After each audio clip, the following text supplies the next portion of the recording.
Jokowi juga bisa ditomlembongkan. Perayaan 17 Agustus kan peristiwa yang sakral kan. Betul. Dan cuma dilakukan sekali setahun. Ya kan? Dan harapan dari Jokowi ketika melakukan itu pertama kali di IKN yang menghabiskan dana 72 miliar hanya dalam satu hari, itu mewah gitu kan. Meriah sekali, mewah. Tapi setelah acara itu IKN langsung kosong. Dan saya ada di sana waktu itu, by the way. Sebagai undangan atau sebagai peneliti, Dan saya masuk ke dalam, kebetulan dapat akses juga, jadi melihat secara langsung apa yang terjadi. Itu menjadi buang-buang uang karena akhirnya tradisi itu tidak dilanjutkan.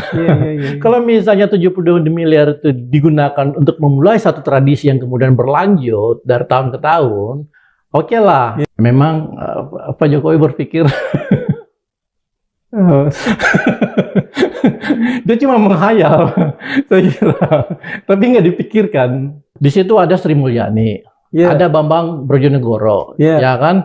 Terus ada beberapa orang lah, teknokrat gitu ya, yang mestinya memberi masukan, ya kan, cost benefit analisis dari pembangunan di IKN. Tapi ternyata mereka cuma menjadi yes man. Yes man and yes woman. Mestinya memberi masukan secara rasional supaya ketika Jokowi punya khayalan tentang kota itu bisa menjadi realistis gitu. Kalau misalnya memang dia bertanggung jawab, ya anaknya itu justru pindah ke IKN dan suruh mencari investor. Itu yang paling bertanggung jawab. Itu paling bertanggung jawab. Jadi APBN di stop untuk IKN, pembiayaannya sepenuhnya oleh investor seperti rencana semula. Dan Gibran sebagai wakil presiden harus ditunjuk menjadi penanggung jawab utama investasi swasta di IKN. IKN itu harus diaudit, harus diselidiki, harus dilihat secara detail proses pengambilan keputusannya seperti apa, ya kan? Lalu kemudian pendanaannya bagaimana, lalu kemudian pelaksanaan eksekusinya itu seperti ini melibatkan siapa saja, itu harus diaudit. Kalau misalnya kita ingin ini tidak menjadi beban pemerintah gitu. Jadi proyek ini harus benar-benar bersih. Dan untuk bersih itu harus diaudit terlebih dahulu. Iya kan? Nah itu yang penting gitu. Kepada Sang Merah Putih, hormat senjata!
Oleh Jokowi itu adalah merayakan 17 Agustus pertama kalinya di IKN. Dengan harapan perayaan 17 Agustus berikutnya akan terus dilakukan di IKN. Sehingga ini menjadi semacam transisi transisi ibu kota dari Jakarta ke IKN secara simbolik paling tidak atau secara seremonial. Tapi ternyata tahun ini itu kembali ke Jakarta. Apakah ini sebuah pengakuan atau sebuah katakan saja bukan pemberontakan lah, kalaupun pemberontakan kecil. Saya kira ini sebuah keengganan.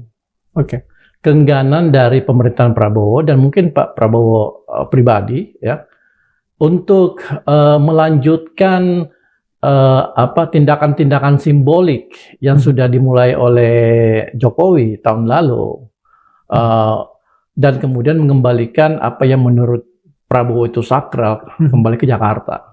Oke, Ya, perayaan 17 Agustus kan peristiwa yang sakral kan. Betul. Ada bendera pusaka, lalu kemudian ada pembacaan doa, ada pembacaan proklamasi, dan cuma dilakukan sekali setahun, ya kan?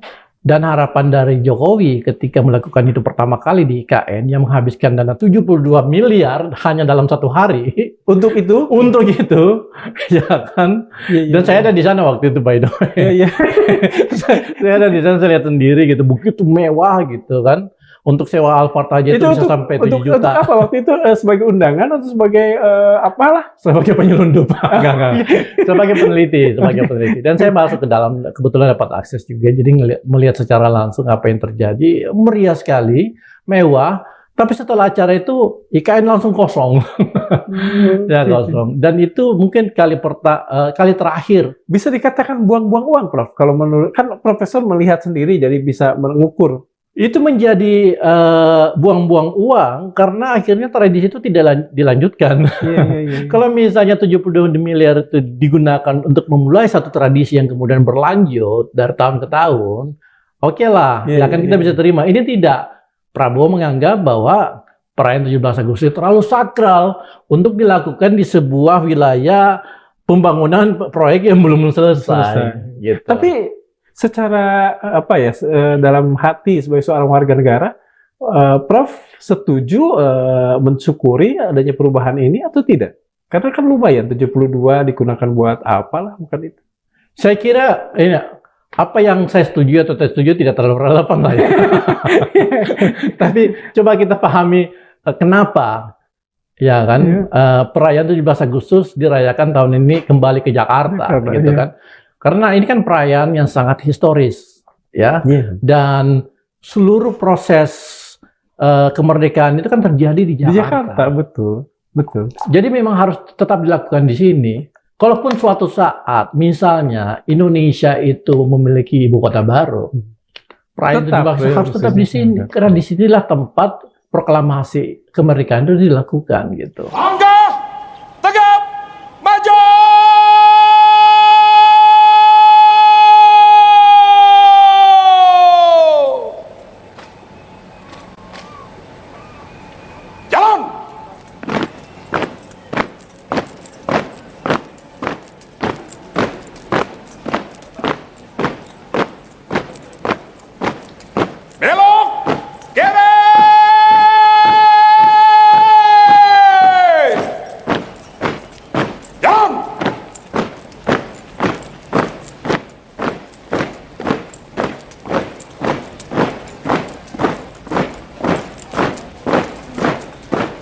Dari sisi pemerintah sendiri, tepatnya dari partai pendukung pemerintah, Partai Nasdem, baru-baru ini mengemukakan sebuah usulan yang terasa menohok tapi menarik untuk melakukan moratorium pembangunan di IKN. Dengan mengatakan bahwa alangkah lebih bijaksananya jika IKN itu untuk sementara dijadikan ibu kota Kalimantan Timur, bukan ibu kota negara Republik Indonesia. Apakah ini menyiratkan tumbuhnya keraguan-raguan dan kemudian mengentalkan keyakinan bahwa sesungguhnya dari awal pun pembangunan IKN bermasalah secara perencanaan?